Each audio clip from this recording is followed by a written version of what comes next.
Hello, Mám brata, má 20 rokov. Niekedy. Je pravda, že z neho zrejme nebude jadrový fyzik, ale pri prvej konzultácii tejto témy niektorým súvislostiam nerozumel. Preto som sa toto video rozhodol poňať obšírnejšie. Proste vysvetliť celkový kontext. A inak, videl si niekedy klip Akcia Jasná? Čas, miesto a okolnosti vytvárajú jedinečnosť okamihu. Pre lepšie pochopenie albumu Moratón vás musím preniesť do minulosti.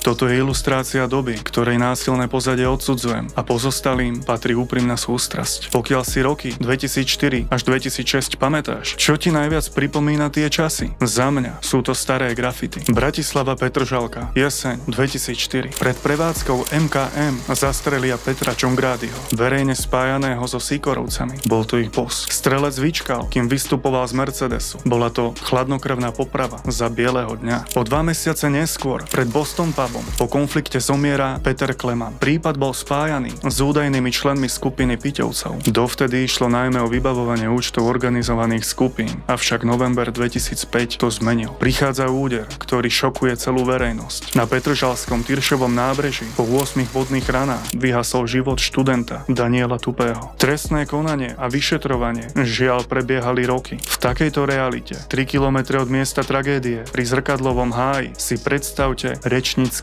pút. Osoba v nepriestrelnej veste s vážnym výrazom spustí: nie som ten, čo ale ten, čo tvoju mamu. What the fuck? Na toto treba buď šialenú dávku nerozvážnosti, alebo reálny street credit. U Mikyho išlo o to druhé. Jeho predošlá tvorba ukázala kvalitu, ale debutový solo album Moratón ju v roku 2006 definitívne potvrdil. Prostredie, ktoré reprezentoval, v kontraste s pilotným klipom katapultovalo povedomie o ňom veľmi vysoko. Prečo ale Moratón patrí do rap DNA viac, než sa zdá? Nie som hudobný kritik. Neurčujem, čo je kvalitné a čo nie. Ide mi o momenty, keď sa scéna láme, keď sa dejú zásadné veci. Vtedy prevládal názor, že hip-hop nemá byť komerčný. Kto mal benefity, dostal nálepku za predanec. Mimochodom, v minulom videu som chcel od Rytmusa bielu bundu Avirex. Nedorazila, ale prišla žiarovka. Vraj má veľkú hodnotu pre slovenský hip-hop.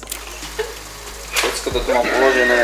Späť k téme. Dnes by také výčitky zneli, ako keby sme podnikateľom vyčítali, že chcú zisk, veď to nedáva zmysel. Dovtedy sa zásadné momenty točili najmä okolo kontrafaktu. Lenže dobermani a spol z Bratislavy neštekali. Oni rovno trhali mäso. Čistý chov bol po názve stavby a neprodukte Král Bratislavy. Miky Mora po Moratóne, Korunný princ. A pridáva sa Zverina, Lavína z Popradu, Akcia Jasná. Toto trio pre svoje dokázateľné kvality v roku 2006 dostalo zadanie. Ukážte, že hory fungujú. To nie sú moje slová. Povedal to Čistý v rozhovore pre Ruku hore. Zadanie, že vraj formuloval niekto, kto vedel zabezpečiť lokácie. O minútku vysvetlím, prečo hory fungujú nebola iba póza. Natáčalo sa v hoteli Grand Jasná a v hoteli 3 studničky. Je rok 2006. Slovenský rapový videoklip. Bentley Arnáš v zábere. Kamera z vtáčej perspektívy. Drony poznali akurát tak na nákresoch v NASA. Tu lietal vrtuľník APA. A moja otázka znie, kto toto dokázal zabezpečiť? Ako celok, na slovenské pomery, výnimočná produkcia. Keby si mal rovnaké lokácie a techniku, posunieš svoj klip do veľkej ligy, alebo povieš,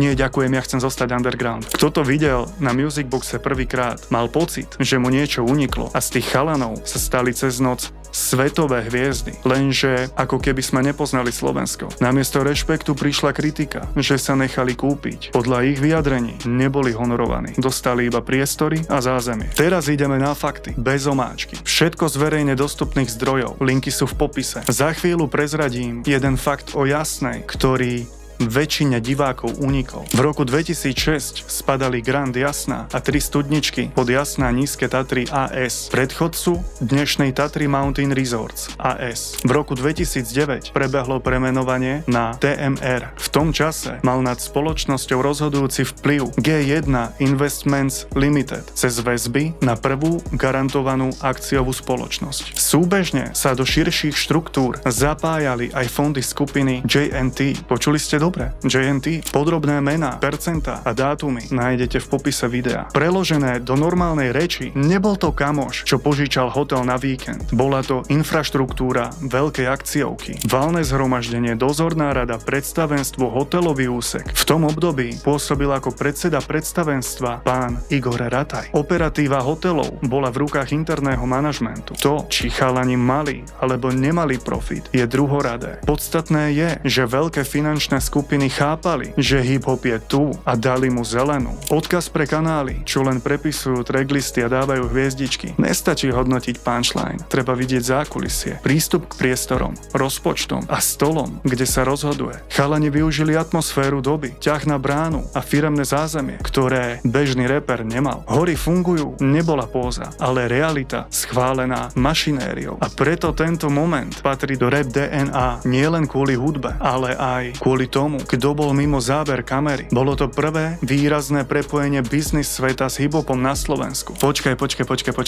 Prečo mi to znie povedomo? Nesedí náhodou dnes pán Rataj v štúdiu so Separom pri ďalšom dieli Jamy Levovej? História sa opakuje. Rap a kapitál pri jednom stole. Moratón nie je len Mikyho debut. Je to manifest Petržalky, sídliska zo 70. a 80. rokov. Mikyho generácia, to sú prvé deti vychované vplyvom Petržalky. A tento album je časová kapsula, čo režim sľuboval a čo reálne zostalo. Miky to podáva tvrdo, bez žiadnej cenzúry. O pár sekúnd prejdeme na songy a dám aj jedno meno z produkcie, ktoré tam musí zaznieť. Podľa mňa je práve to meno GOAT slovenského rapu. Bez neho by žiaden nebol. Ale najprv, ktorý track z Moratónu by dnes prešiel testom 15 sekúnd na TikToku? A prečo práve ten? Chcem to vidieť v komentári. Takže, nahrávanie má na rováši starý známy Jazzy v Creative Music House. Skreče DJ Luko. No čo kajžas? Viem. Song čo? S rytmusom. Nechýbal na žiadnej párty. Ľudia sa pri ňom vedeli odviazať ako absolútne zvieratá. Track Po žije dodnes. Hrá to z aut, keď nás dorazí polícia kontrolovať techničáky. Pohľad z tmavých rohov ulic, z lúzov, chlad periférie cítiť aj dnes. Ako keby si sa v obleku a s drahými hodinkami prechádzalo druhej nad ránom po Panonskej. Povieš si, je dobré, že tá doba je preč. Prečo to funguje ako celok? Jasná identita, priamočiare podanie tém a silný kontext doby. Disy k Mikymu patria, či už ten na Táslera alebo na H1.6. Hoci sa na albume nenachádzajú, zmienim ich tu a strihnem sem a jeho krátke vyjadrenie. Vieš si predstaviť, že by si teraz sadol aj s Majkom, podal si ruku a podebatil na kavičke o živote? My sme spolu sedeli, myslím. A my si zahrali fotbal a tak, takže tak asi, aj som sa mu ospravedlnil, musím sa priznať. V rozhovore Miky pôsobí dospelo, s odstupom a vedomím, že doba sa zmenila. Pointa, energia konfliktu patrila k tej ére, ale dospelá reflexia drží jeho tvorbu relevantnú aj dnes. Na záver, Miky, vďaka ti za album, ktorý mi dlho rotoval v MP3. Moratón zostáva dokumentom sídliska a štartovnou čiarou Mikyho statusu. Vyberte jeden moment, ktorý posunul slovenský rap do veľkej vizuálnej ligy. Akcia jasná alebo verejný nepriateľ? Napíšte aj prečo. Argument je viac než pocit. Nazdar.